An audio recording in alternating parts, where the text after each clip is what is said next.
Bahasa Hebrew bukan bahasa Ibrani. Itu Ain. Kalau dia kata translation daripada Ibrani, tak tepat. Sebagai seorang yang berkaji ahli bahasa, itu masalah berlaku di kawasan semenanjara. Masalah yang sama juga berlaku di kawasan sebelah India. Yang mengatakan bila kita baca dalam catatan daripada Google, mengatakan India ni bahasa Sanskrit adalah 6000 BC. Bahasa Sanskrit 1500 BC. Setahu saya lah, berdasarkan catatan yang saya baca dalam buku-buku ini, bahasa Sanskrit adalah terdiri daripada jalur bahasa Latin. Bahasa Latin, the first Latin alphabet created or invented by Phoenician. Orang Phoenician yang buat. Yang Phoenician yang duk mari tu. Justru kita dapati bahasa Batak, bahasa tulisan Batak, tulisan rencong. Ini tulisan Batak. Ni, saya duk kaji ni. Tulisan Batak ini. Ini buku Jerman. Ini buku dalam tulisan Netherlands, dalam Belanda. Ini Jerman. Ya. Bahasa-bahasa ini merupakan bahasa yang terhasil daripada Phoenician. Dia bukan kategori bahasa Semitic. Justru kita dapati rencong. Rencong dia tulisannya daripada Phoenician. Mengikut Shahrodah dalam kitabnya dan begitu M. Jasper dan beberapa yang lain lagi. Saya ada baca tu semua. Itu kajian saya. Bahawasanya tulisan-tulisan ini sudah ada semenjak 700 BC. Baik, kita dapat lihat dalam video yang kita saksikan sebentar tadi, Profesor Dr. Soleha Yaakob menyatakan bahawa bahasa Hebrew bukan bahasa Ibrani. Pada saya ini satu pernyataan yang sangat aneh kerana ia hanya dua nama yang berbeza untuk merujuk pada satu bahasa yang sama.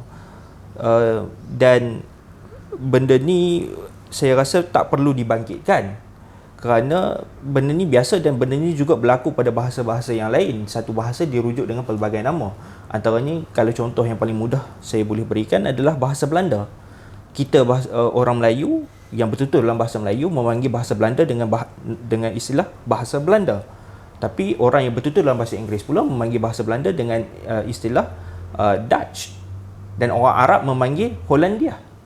Jadi benda ini bukan satu perkara yang perlu dibangkitkan lah. Dan beliau ada menyatakan tentang huruf Ain. Huruf bahasa Ibrani menggunakan huruf Ain. Dan bahasa Hebrew tidak ada huruf Ain di situ. Saya rasa ini satu penghujahan yang agak lemah untuk menyatakan ini dua bahasa yang berbeza, kerana satu perkara, saya rasa Prof. Soleha sebagai orang yang mengkaji bahasa sepatutnya lebih mengetahui perkara ini, bahawa setengah bunyi tidak wujud di dalam setengah bahasa yang lain.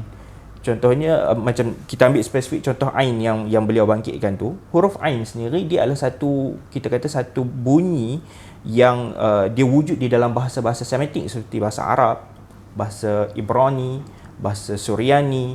Jadi dia ada bunyi Ain. Bunyi Ain ni adalah bunyi kita kata di kerongkong, bunyi pharyngeal. Tetapi bunyi ini tidak wujud dalam setengah bahasa yang lain, antaranya bahasa Inggeris, bahasa Perancis, bahasa Yunani. Bunyi ini tidak muncul di dalam bahasa mereka. Jadi saya rasa untuk mengutarakan tentang bunyi huruf Ain ini adalah satu penghujahan yang lemah lah untuk menyatakan bahawa ini dua bahasa yang berbeza. Dan inilah yang saya rasa satu perkara yang aneh lah untuk beliau menyatakan perkara ini kepada umum. Okey, tadi Amirul ada sebut perbezaan ataupun persamaan bahasa Dutch dengan bahasa Belanda dan Holanda. Boleh tak Amirul bagi lagi beberapa contoh bahasa yang memiliki pelbagai nama? Okey, selain daripada bahasa Belanda, kita juga ada contoh bahasa Sepanyol. Okey, bahasa Sepanyol, orang Melayu yang betul-betul dalam bahasa Melayu memanggil bahasa Sepanyol dengan istilah Sepanyol.